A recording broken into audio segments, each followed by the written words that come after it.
छोट ठेकुआर बड़ बुद्धि। बहुत वर्ष तले एक घन जंगल में भयंकर नामक एक सिंह रहुतिला। से प्रतिदिन गोटे गोटे पशु को मारी खाउतिला। यह देखि सबु पशु पक्षी भयभीत होइगले।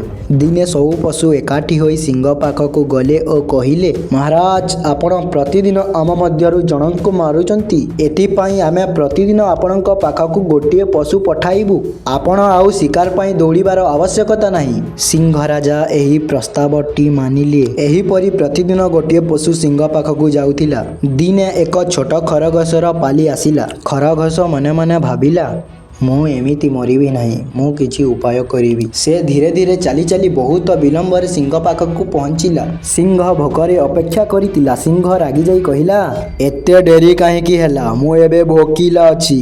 ଚତୁର ଖରଗୋଶ ଡରି ଡରି କହିଲା, ମହାରାଜ କ୍ଷମା କରନ୍ତୁ, ଆଜି ଆମେ 5 ଜଣ ଖରଗୋଶ ଆସୁଥିଲୁ, କିନ୍ତୁ ବାଟରେ ଏକ ସିଂହ ଆମକୁ ଅଟକାଇଲା ଓ କହିଲା, ଏହି ଜଙ୍ଗଲର ମାଲିକ ମୁଁ ଅଟେ ଓ ମୋ ଛଣା ସେ ସମସ୍ତଙ୍କୁ ଖାଇଦେଲା। ମୁଁ ଭୁଲ ବଶତଃ ବଞ୍ଚିଗଲି ଓ ଦୌଡ଼ିକି ଆପଣଙ୍କୁ ଖବର ଦେବାକୁ ଆସିଗଲି।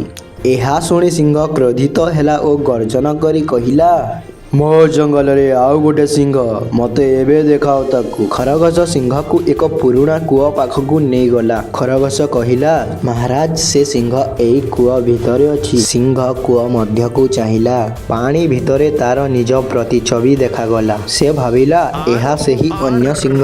ରାଗରେ ଫୁଲି ସେ ଜୋରରେ ଗର୍ଜନ କଲା। ପାଣି ଭିତରେ ଥିବା ପ୍ରତିଛବି ମଧ୍ୟ ଗର୍ଜନ କଲା ପରି ଲାଗିଲା। ସିଂହ ଆହୁରି ଲାଗିଲା ଓ ଏକଦମ ଡେଇଁ ଯାଇ କୂଅ ଭିତରେ ଯାଇ ପଡ଼ିଲା।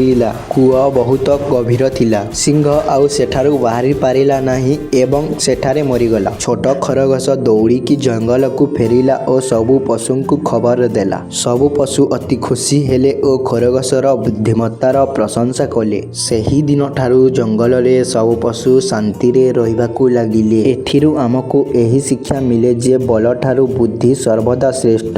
ଯେତେ ବଡ଼ ସମସ୍ୟା ହେଉନା କାହିଁକି, ଚତୁରତା ଓ ଶାନ୍ତି ମନରେ ଚିନ୍ତା କଲେ ସମାଧାନ ମିଳେ।